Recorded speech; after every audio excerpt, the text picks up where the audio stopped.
ஆண்டவராய் இயேசு கிறிஸ்துவின் நாமத்தினாலே உங்கள் யாவருக்கும் அன்பான வாழ்த்துக்கள். இந்த ஞாயிற்றுக்கிழமையிலே கர்த்தர் நமக்கு கொடுக்கிற வார்த்தை பிலிப்பியர் நிருபத்திலே 4வது அதிகாரத்திலே 13வது வசனம். என்னை பலப்படுத்துகிற கிறிஸ்துவினாலே எல்லாவற்றையும் செய்ய எனக்கு பலன் உண்டு. ஆண்டவருக்கு மகிமை உண்டாவதாக. பாருங்க, கர்த்தர் நமக்கு பலன் தருகிறார். அவருடைய பலனை கொண்டு நம்மளால் எல்லா காரியத்தையும் நிறைவேற்ற முடியும், செய்து முடிக்க முடியும்.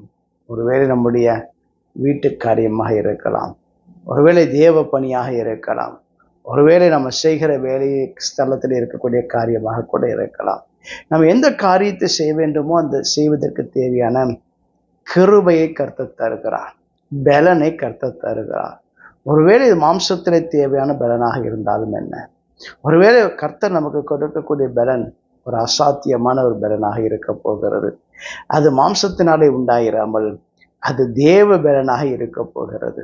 ஆம், எனக்கு அன்பானவர்களே, இன்றைக்கும் கூட அப்படிப்பட்ட தேவ பலனை கர்த்தர் உங்களுக்கு தருவதற்கு விரும்புகிறார். ஒருவேளை சில சமயத்தில் நமக்கு ஞானம் தேவைப்படலாம். இந்த காரியத்தை எப்படி செய்ய வேண்டும் என்று சொல்லி நம்ம அறியாமல் இருக்கிறதுனால கர்த்தரை நோக்கி நம்ம பார்க்கிற பொழுது அந்த காரியத்தை செய்து முடிப்பதற்கு தேவையான தேவ ஞானத்தை கர்த்தர் தருகிறார். வேதத்தில் வாசிக்கிற போது பார்த்தீங்கன்னா, பெசலியல் என்கிற ஒரு மனிதனை குறித்து வேதம் சொல்லுகிறது. பெசலியலுக்கு கர்த்தர் ஒரு காரியத்தை சொன்னார். தேவனுடைய கூடாரத்தை கட்டும்படியாக, தேவனுடைய வீட்டினுடைய பணிமுட்டுகள் எல்லாவற்றையும் செய்து முடிக்கும்படியாக கர்த்தர் அவனுக்கு ஒரு ஞானத்தை கொடுத்தாராம். அது அவனுக்கென்று சொல்லிக் கொடுக்கப்பட்ட ஒரு தேவ ஞானம். அந்த தேவ ஞானத்தினாலே பாருங்க, அவன் தேவனுடைய வீட்டை கட்டினதாக வேதம் சொல்லுகிறது. தேவன் வாசம் பண்ணுவதற்கான அந்த கூடாரத்தை கட்டி எழுப்பினதாக வேதம் சொல்லுகிறது. இந்த நாளிலே கூட கர்த்தர் உங்களுக்கு தேவ பணியை கொடுத்திருப்பார் என்று சொன்னார்.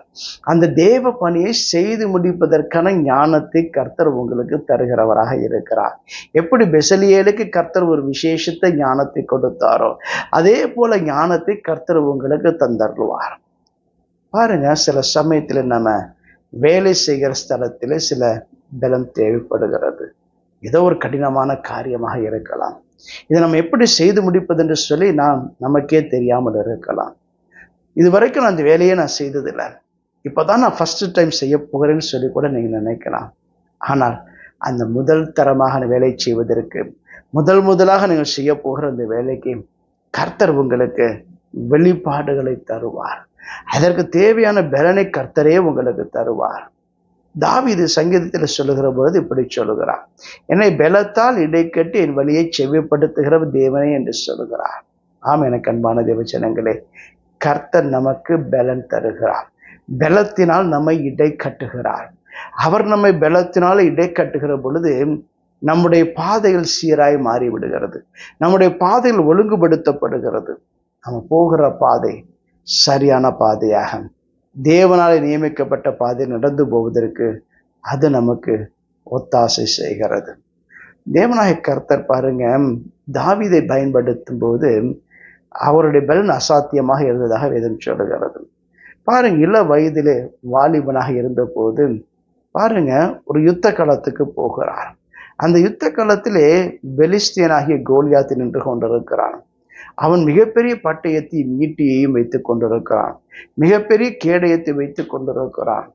அவன் நெற்றியிலே வெண்கல சீராவை அணிந்து மார்பு முழுவதும் வெண்கலத்தினாலான ஒரு மிகப்பெரிய செஸ்ட் பிளேட்டையும் போட்டுட்டு இருக்கிறான். அவனை எதிர்ப்பதற்கு யாருமே அங்கே இல்லை. எல்லாரும் அவனுடைய முகத்துக்கு விலகி ஓடி போகிறார்கள். இவன் எப்படி எதிர்க்க முடியும்? அவன் மிகப்பெரிய வலிமை வாய்ந்தவன் மாத்திரமல்ல, அவன் யுத்த வீரனாக இருக்கிறான். சிறு வயது முதல் கொண்டு யுத்தத்தை கற்றுக்கொண்டிருக்கிறான், முறைப்படி கற்றுக்கொண்டிருக்கிறான். அதனால அவன் எதிர்த்து நிற்பதற்கு யாருமே அங்கே இல்லை. ஆனால் அந்த இடத்திலே தாவீது அவனை எதிர்ப்பதற்காக புறப்படுகிறான். அவனோடு கூட யுத்தம் செய்வதற்காக புறப்பட்டு போகிறான். சவுல் பாருங்க, தாவீதுக்கு என்று சொல்லி சில பட்டயத்தை கொடுக்கிறான், அவனுடைய பட்டயத்தை எடுத்து கொடுக்கிறான், அவனுடைய மார்பதக்கத்தை எடுத்து கொடுக்கிறான். இதை அணிந்து கொண்டு நீ யுத்தத்துக்கு போகலாம் என்று சொல்லுகிறான். ஆனா இதெல்லாம் போட்டு பார்த்ததுக்கு அப்புறமா தாவீது சொல்லுகிறார், இதையெல்லாம் அணிந்து போவதற்கு எனக்கு அப்பியாசம் இல்லை என்று சொல்லி விடுகிறார். அவர் போகிற பொழுது பாருங்க, ஆற்றங்கரையில் இருந்து 5 கூழாம் கற்களை மாத்திரம் எடுத்து கொண்டு போகிறார். தன் கைகளிலே தடியை பிடித்து கொண்டு இன்னொரு கையில பாருங்க கவனை எடுத்துக்கொண்டு புறப்பட்டு போகிறார். அந்த இடத்துல கோலியாத்து நின்று இன்றைக்கு என்னோடு கூட யுத்தம் செய்ய யார் வருகிறார் என்று சொல்லி பார்க்கிற பொழுது, இந்த வாலிபனாக இருக்கக்கூடிய அந்த சிறு பையனாக இருக்கக்கூடிய அந்த தாவீது வந்து நின்று கொண்டிருக்கிறார். அவனை பார்த்த உடனே கோலியாத் அவனை அசட்டை செய்தானாம். தாவீதை பார்த்து அசட்டை செய்தான். அவன் இளவயது வாலிபனாக இருக்கிறான் அல்லவா, அவன் சிறியவனாக இருக்கிறான் அல்லவா, அவன் தோற்றம் எளிய தோற்றமாக இருக்கிறது அல்லவா, அவன் கையில பட்டயம் இல்லையே, அவன் கையில யுத்தத்திற்கான எந்த ஆயுதம் இல்லை என்று சொல்லி பார்க்கிறான்.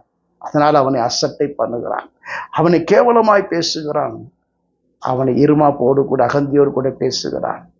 ஆனா அந்த இடத்திலே பாருங்க, தாவீது தன்னுடைய அடைப்பத்திலே கையை போட்டான், ஒரு கல்லை எடுத்தான், அதை கவனிலே வைத்தான், கவனை சுழற்றினான், அதை அடித்தான். அது நேராக சென்று கோலியாத்தினுடைய நடு நெற்றியிலே பதிந்து போனது. அவன் முகம் கூப்புற விழுந்தானாம்.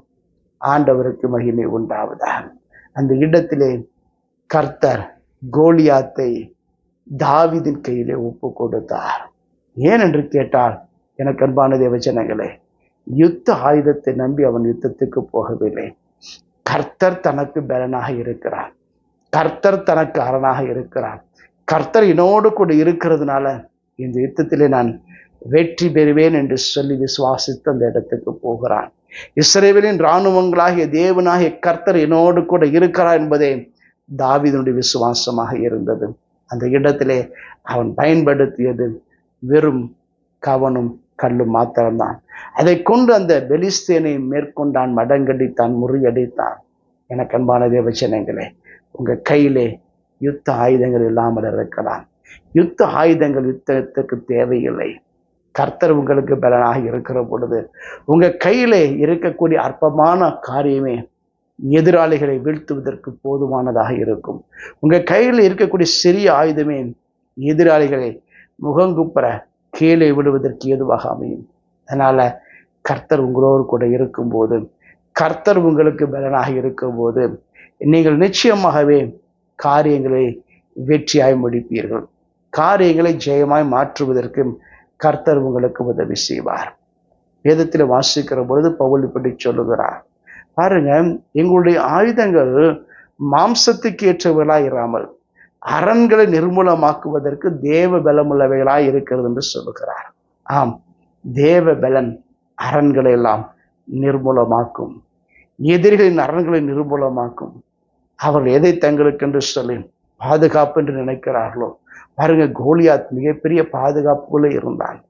அவன் மார்பதக்கத்தை அணிந்து கொண்டிருக்கிறான், மிகப்பெரிய கேடயத்தை பிடித்து கொண்டிருக்கிறான், ஈட்டியை பிடித்து கொண்டிருக்கிறான், மிகப்பெரிய பட்டயத்தை வைத்து கொண்டிருக்கிறான். எதுவுமே கோலியாத்தை காப்பாற்றவில்லை. கோலியாத் தாவீதுக்கு முன்பாக முகம் கூப்புற விழுந்தான். அதற்கு காரணம் தேவ பலன் தான் காரணம். இன்றைக்கும் கூட கர்த்தர் உங்களோடு கூட இருந்து மிகப்பெரிய அற்புதங்களை செய்வார். தேவன் தாமே உங்களை ஆசீர்வதிப்பார். நான் ஜெபம் செய்வோம். எங்களை அதிகமாய் நேசிக்க நல்ல ஆண்டவரே, இன்றைக்கும் நீங்கள் பலனாக இருக்கும்படி நான் ஜெபிக்கிறேன். எங்களுக்கு எதிர் வருகிற பிரச்சனைகளை மேற்கொள்வதற்கு, ஜெயம் கொள்வதற்கு பரிசுத்த ஆவியானவர் எங்களை பலப்படுத்தும்படி நான் ஜெபிக்கிறேன். வெற்றி சிறக்க உதவி செய்ய இயேசுவின் ஜெபம் கேளும் பிதாவே. ஆமென். God bless you.